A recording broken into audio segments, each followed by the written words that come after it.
Alors aujourd'hui, un petit exercice d'arithmétique, c'est juste du lemme chinois, mais avec des petites techniques instructives de lemme chinois dedans, plein de petites choses à garder dans les neurones bien au chaud. C'est un exercice, on va dire, agrègue à la fois interne et externe. Pour l'interne, c'est quand même du 3 étoiles. Pour l'externe, on va dire, c'est du 2 étoiles. Hein. Alors, l'exercice est le suivant, on se propose de trouver tous les m entiers, tels que m est congru à 3 modulo 4 et m premier avec 120. D'abord, première question, l'histoire de se mettre dans le bain, combien y en a-t-il? Modulo 120. Évidemment, il va y en avoir, non pas tout à fait évidemment, mais en tout cas, il va y en avoir une infinité, hein, puisqu'on cherche tous les entiers. Mais modulo 120, quand on les réduit modulo 120, encore que ça demande d'avoir du sens, que voilà, eh ben, il va y en avoir un nombre fini. Et on demande, bon, évidemment, puisque c'est modulo 120, et le problème, c'est combien y en a-t-il? Voilà. Et puis, trouver une jolie formule qui nous les donne tous. Voilà. Voilà, sur laquelle, bon, quitte à calculer, hein, évidemment, mais une formule explicite qui nous donne toute la collection de ces m-là. Voilà, c'est à vous. Alors attention, ne profitez pas que 120 est assez petit, disons, on peut aller de 1 à 120 à pied, comme ça, voilà, ou à 4 pattes, pour résoudre le problème. Hein, et mettez de la structure. De l'orgueil, bon sang. Alors, allons-y pour la solution. On va d'abord se restreindre à z sur 120z. Effectivement, si m vérifie ça et ça, d'accord, si m vérifie qu'il est congru à 3 modulo 4 et premier avec 120, si m' est égal à m plus 124', donc si m' est un élément qui est congru à m modulo 120, alors il est encore de la forme 3 plus 4k, parce que 120 est multiple de 4. Et de plus, comme on a ajouté un multiple de 120, eh ben, il est premier encore, m' est encore premier avec 120, parce que s'il y avait un diviseur commun entre m' et 120, ben, il serait aussi diviseur commun de m et 120. Donc, on peut se restreindre à z sur 120z, dès que j'ai des éléments d'ailleurs entre 1 et 120, hein, si j'ai toutes les solutions entre 1 et 120, ben, j'ai qu'à ajouter 120k', et puis j'aurai toutes mes solutions. Voilà. Alors maintenant, cette question commence à avoir un sens. Combien y en a-t-il modulo 120 et le sens, c'est que je vais essayer de regarder les choses dans z sur 120z. Mais comme m est premier avec 120, je vais regarder les choses dans z sur 120z étoile, qui est un groupe multiplicatif. Donc je vais essayer de mettre de la structure là-dedans. Donc ça veut dire que je cherche dans le groupe multiplicatif z sur 120z étoile des éléments qui sont congrus à 3 modulo 4. Bien. Alors on va mettre des morphismes là-dedans, hein, parce que le langage des morphismes va nous aider. D'abord, quel morphisme? Eh ben, on est en train de regarder z sur 120z étoile, hein, et on regarde le morphisme pi qui envoie sur z sur 4z étoile, et qui va envoyer x modulo 120, soyons naturels, hein, vers x modulo 4. Voilà. Alors, bon, il va falloir montrer que tout ça c'est bien défini, etc. Mais si j'arrive à dire, ben, finalement, je suis en train de regarder l'image réciproque de 3 par pi, parce que c'est exactement ça que je suis en train de faire, eh bien, si j'arrive à montrer que pi est surjectif, alors ici j'ai 3, qui est premier avec 4, je vais avoir une image réciproque ici, qui va être une classe modulo de noyau. Donc le cardinal, hein, d'accord, ça c'est bien connu, hein, quand on... C'est exactement G sur ker de pi est isomorphe à im de pi. Hein. Donc ici, vous avez une bijection entre les classes modulo de noyau et ici l'image. Bon, ce qui veut dire en gros qu'il suffira pour avoir le nombre d'éléments, d'avoir le cardinal du noyau. Mais le cardinal du noyau, si c'est surjectif, ça va pas être difficile. Et deuxièmement, si on veut une description, si on veut une formule qui nous les donne tous, eh bien, il suffit d'avoir une formule qui nous donne le noyau, et donc ça va être, c'est comme une espèce de solution générale, et qu'on va multiplier, parce qu'on est dans un groupe multiplicatif, par une solution particulière. Et une solution particulière, vous allez voir, c'est pas difficile à trouver. Voilà. Donc on attaque cette belle histoire. Hein, j'espère que vous êtes là, c'est quand même, on est un peu plus joyeux de rentrer dans quelque chose qui se déroule bien, plutôt que de regarder tous les nombres un par un de 1 à 120 pour voir si ça marche bien. Bien. Alors d'abord, pi est bien défini. Ok. Oui, parce que regardez, vous prenez 120. Alors d'abord, on a un élément qui est, vous voyez, bien défini, vous voyez, à gauche et à droite. Hein. D'abord, à gauche, vous partez d'une classe, bah oui, comme 120 Z est inclus dans 4Z, on a un morphisme qui va de Z sur 120Z dans Z sur 4Z.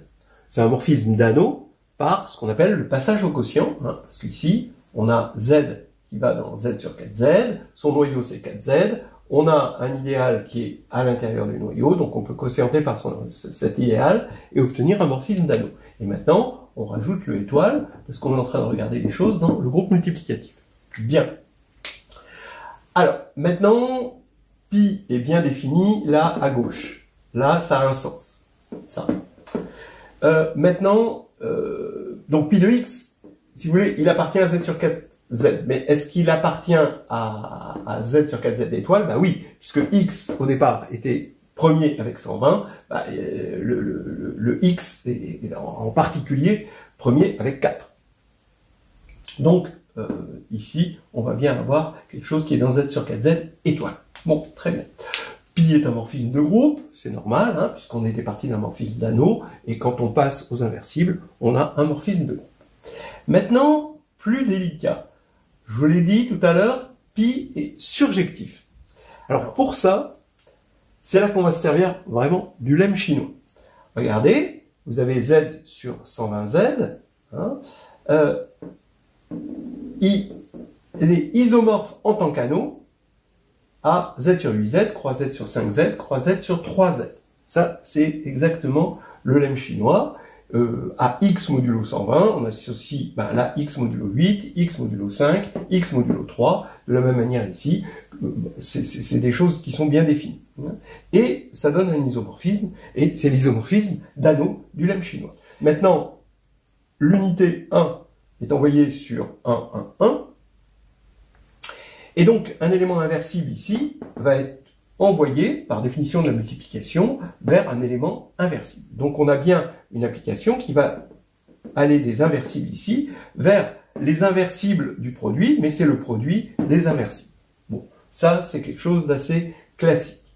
Et on a aussi une bijection, c'est-à-dire que si ici on a quelque chose d'inversible là, là et là,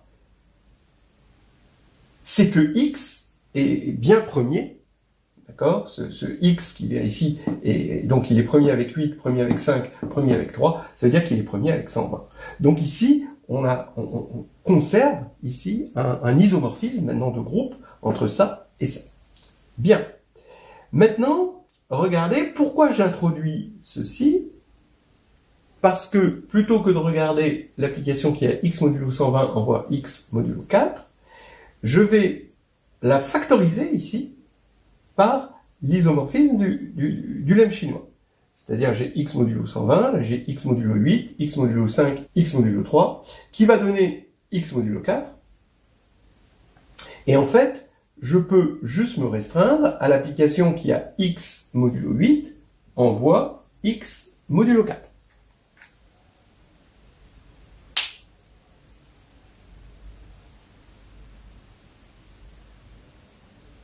Si cette application-là, qui est bien définie encore une fois, c'est toujours pareil, hein, une fois qu'on en a vu une, on les a toutes vues, si cette application-là est surjective,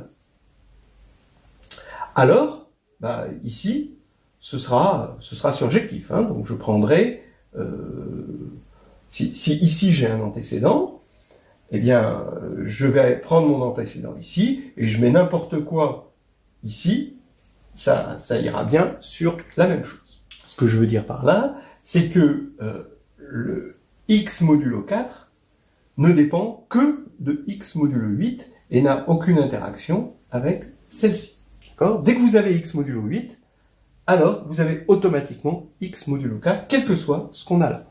Donc vous pouvez prendre n'importe quoi ici, hein, et donc vous aurez ici, à partir du moment où ici ce sera surjectif, là, d'accord, alors vous prenez votre antécédent ici et vous remplissez n'importe comment, et donc vous avez un antécédent ici.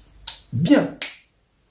Donc, il suffit de montrer que ça c'est surjectif. Mais ça c'est surjectif, parce que, d'abord, ça part de z donne z sur 4z, qui est une surjection, qui passe au quotient et qui reste une surjection de z sur 8z dans z sur 4z. Donc maintenant, il faut voir que dans z sur 8z étoile, on est obligé d'aller dans z sur 4z étoile. Ben oui, parce que si on est inversible ici, c'est qu'on est premier avec 8, donc on est premier avec 2, et donc comme on est premier avec 2, on est premier avec 4. C'est-à-dire qu'il y a une équivalence entre être premier avec 8 et premier avec 4. Donc en fait, à partir du moment où je prends un élément, je prends son antécédent dans z sur 8z, ben il va être automatiquement dans z sur 8z étoile. Donc je suis sûr que ici c'est surjectif. Donc je fais le point, on a l'isomorphisme du lemme chinois qui devient un isomorphisme de groupe multiplicatif ici. On a ce morphisme qui provient de passage au quotient, d'accord, et qui va nous donner une surjection de là vers là, et donc par prolongement, bah, d'accord, une surjection de là vers là, et donc z sur 2. Et donc pi est surjectif. Voilà. Alors comme il est surjectif, c'est facile de calculer le cardinal du noyau. C'est le cardinal de lui divisé par le cardinal de lui. Donc c'est phi, où phi c'est l'indicatrice de l'air, phi de 120 divisé par phi de 4. Alors phi de 120, ça va faire phi de 8, c'est-à-dire 4, fois phi de 5, c'est-à-dire 4, fois phi de 3, c'est-à-dire 2, donc ça fait 32, divisé par phi de 4, et phi de 4 ça fait 2, bon, donc ça fait 32 sur 2, et ça fait 16. Donc combien y en a-t-il? Eh bien, il va y en avoir 16 modulo 120. Alors on a répondu à la question, combien y en a-t-il? Modulo 120, voilà, on a trouvé 16. Faut trouver maintenant une formule qui va tous nous les donner, une formule générale. Voilà. Alors, alors je rappelle que j'ai appelé pi, ce morphisme de groupe multiplicatif, et je cherche maintenant, dans un premier temps, le noyau de pi, parce que j'ai un morphisme, et que quand j'ai un morphisme, et puis qui est surjectif en plus, l'image réciproque d'un élément, ça va être une classe, hein, modulo tiers pi. Donc il suffit que je trouve une solution particulière et que je multiplie par tous les éléments de tiers pi. Donc c'est ce que je vais commencer par regarder explicitement tiers pi.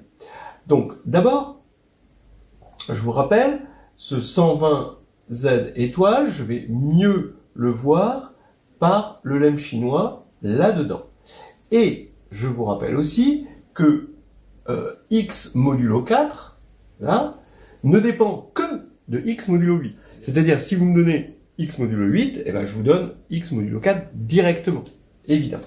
Et donc, c'est indépendant de ça.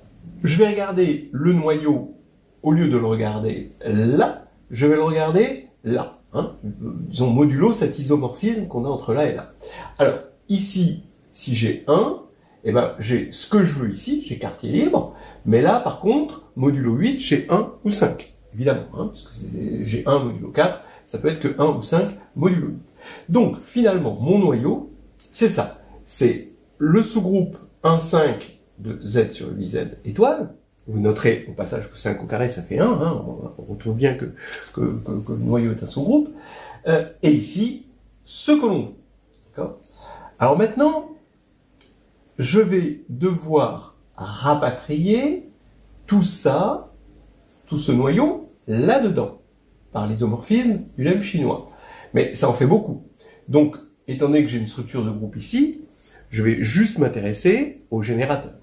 Donc, qu'est-ce que j'ai comme générateur? Là, comme groupe additif, c'est Z sur 2Z. Ça, c'est Z sur 5Z étoiles. On sait que c'est Z sur 4Z, hein, additif. Z sur 3Z étoiles, c'est Z sur 2Z. Il y a deux éléments ici et c'est Z sur 2Z. Voilà. Alors ça, c'est bien connu, hein, que Z sur PZ étoile est cyclique, donc il est isomorphe à Z sur P-1Z, mais cette fois-ci additif. Voilà.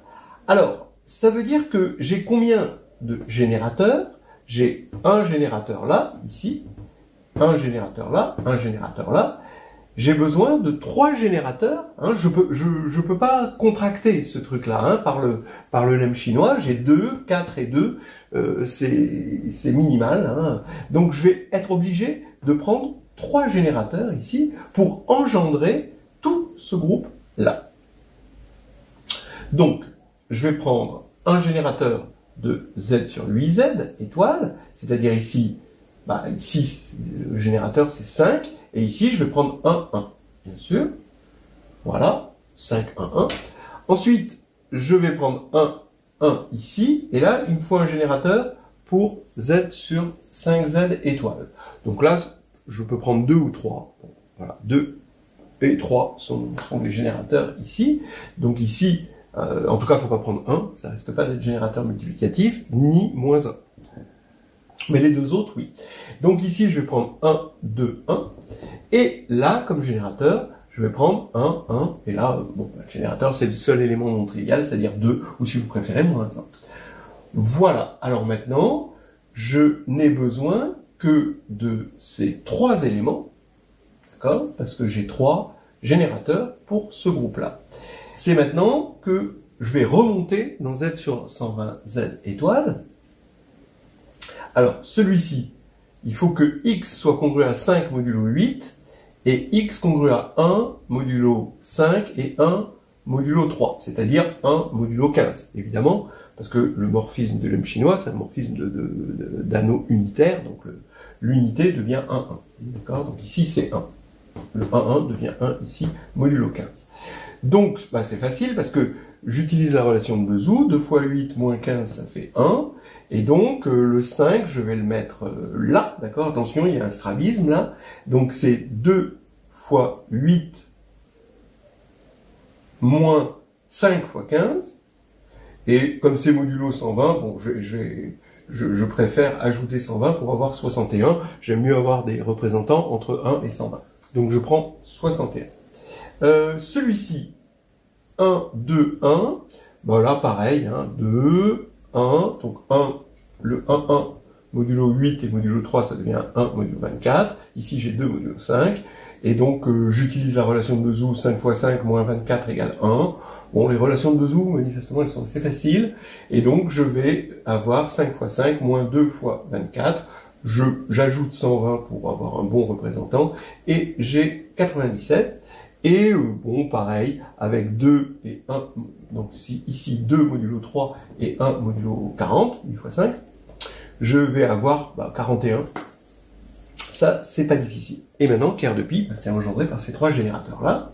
Donc, quand on va remonter ici, par morphisme de groupe, ça va être engendré par ces 3 générateurs, mais remonter ici, c'est-à-dire, ça va être 97 puissance R, fois 61 puissance S, fois 41 puissance T, où R est compris entre 0 et 3, d'accord? Parce que le 97, là, correspond au générateur ici, là, 2, 1, 1, qui lui est d'ordre 4.